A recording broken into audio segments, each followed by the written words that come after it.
Have you ever wondered why water is so important to life? Wherever there is water, there is life. All the properties that makes water so important and unique are attributed to its structure. A water molecule consists of one atom of oxygen and two hydrogens.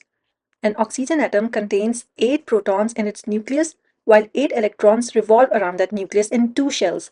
The outermost or valence shell contains 6 electrons, like this. Hydrogen atom, on the other hand, contains one proton in the nucleus and one electron revolves around it. Here we have two hydrogen atoms. Now oxygen needs two more electrons to stabilize its valence shell, while each hydrogen needs one more electron. So these two electrons over here form a covalent bond, meaning that these two electrons revolve around the nucleus of oxygen as well as hydrogen. And the same thing happens to these two electrons over here as well. Now overall, the charge on a water molecule is neutral because it has 10 protons and 10 electrons, which means the number of positive charges is equal to the number of negative charges. But then comes in play a force called electronegativity. It is the force with which an atom attracts the shared pair of electrons towards itself. The electronegative value of oxygen is 3.44, while that of hydrogen is 2.2, which means that oxygen is more electronegative than hydrogen, which means that these shared pair of electrons spend more time revolving around the nucleus of oxygen than hydrogen, which means that at any time there are more electrons around the nucleus of oxygen than hydrogen, due to which oxygen atom develops a partial negative charge, while the hydrogen atoms develop partial positive charges. So a standard water molecule is drawn like this. Now even a drop of water contains billions and trillions of water molecules, which are oriented like this. The partial negative oxygen and partial positive hydrogen of adjacent water molecules are connected through hydrogen bonding. This hydrogen bonding between water molecules gives two unique properties to water: cohesion and adhesion. Cohesion is the ability of water molecules to stick together, while adhesion is the ability of water molecules to stick to the surrounding surfaces. Cohesion leads to two unique phenomena in water: surface tension and droplet formation. Water molecules at the surface are strongly attracted to each other, creating a kind of skin. It's like water molecules are holding hands, due to which they can resist external forces and allow objects like paper clips to float, even though paper clips are heavier than water. In addition to that, water molecules clump together to form droplets as seen in raindrops and dewdrops. No other liquid like alcohol, oil, or honey can form such droplets. The most common phenomena due to adhesion is capillary action. It is the movement of water molecules in a narrow tube against gravity. The narrow tube is usually charged, so the water molecules stick to the surface of the narrow tube, and the water molecules inside the narrow tube stick together due to cohesion. It is very important for the sustenance of life.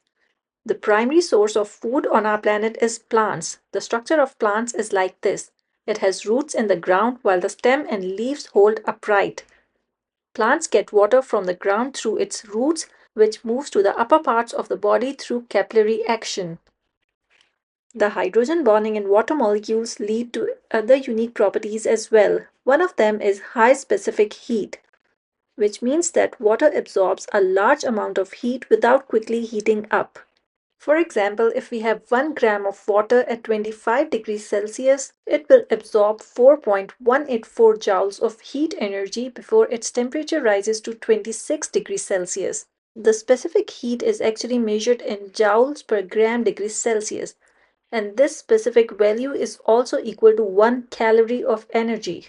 This is a big value. The specific heat for ethanol is 2.46 joule per gram degree Celsius, while for oil the value ranges from 1.67 to 2.13. This is the reason while cooking, oil heats up very quickly while water takes a long time to heat up. This property is also very important for the sustenance of life on our planet. The sun emits a large amount of heat towards the earth every day, but 70% of the earth's surface is covered by ocean water, so it absorbs all the heat without raising the temperature of the earth too much. Similarly, about 60% of our body is made up of water. Our normal body temperature is 37 degrees Celsius. The temperature in our environment can fluctuate drastically. For example, from -10 to 50 degrees Celsius in some cases, but the water in our body helps keep the body temperature constant, keeping us alive. Another unique property of water due to hydrogen bonding is high heat of vaporization. It means that water absorbs a very large amount of heat when it converts from liquid to gas. For example, if we have 1 gram of water at 100 degrees Celsius, it will absorb 540 calories of heat energy before it turns into vapors. And heat of vaporization is actually measured in calories per gram degree Celsius. Remember, the specific heat of water was 1 calories. Actually, these two properties are interrelated. For example, if we have 1 gram of water at room temperature or 25 degrees Celsius, it will absorb 1 calorie of energy before its temperature rises to 26 degrees Celsius. And the same thing will happen for each degree rise in water's temperature until it reaches 100 degrees Celsius, at which point it will absorb 540 calories of energy and the water will turn into vapors. This property of water helps maintain a moderate climate. On a very hot day, the ocean absorbs a very large amount of heat from the environment to convert a small amount of water into vapors, bringing down the temperature. Another similar property of water is evaporative cooling. When water evaporates, it takes away heat from the surrounding. For example, when we sweat, we can see water droplets on our skin. When these droplets evaporate into the air, they take away our body heat with them, cooling our body. Plants have a similar mechanism called transpiration, in which water leaves the plant body, causing evaporative cooling. All the properties of water we have discussed so far are due to hydrogen bonding. Additionally, water has some unique properties due to its structure, most important of which being universal solvent. Water has the ability to dissolve any polar molecule.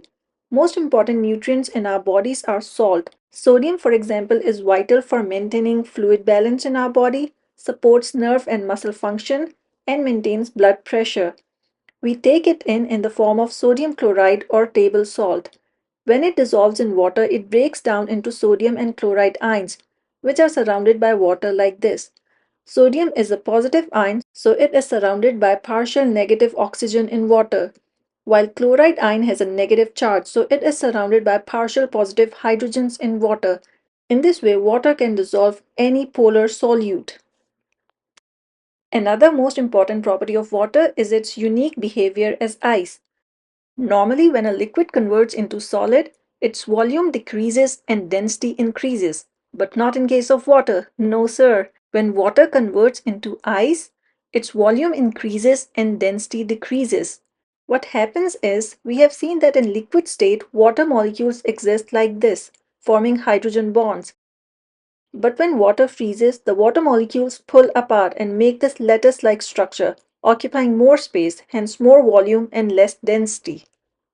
This property of water is also very important for the sustenance of life, especially the aquatic ones. When temperature reaches far below freezing point around oceans, lakes, etc., a layer of ice is formed that floats on the surface, which acts as an insulator, and the temperature of water below it maintains at 4 degrees centigrade, keeping the fish and other aquatic life alive.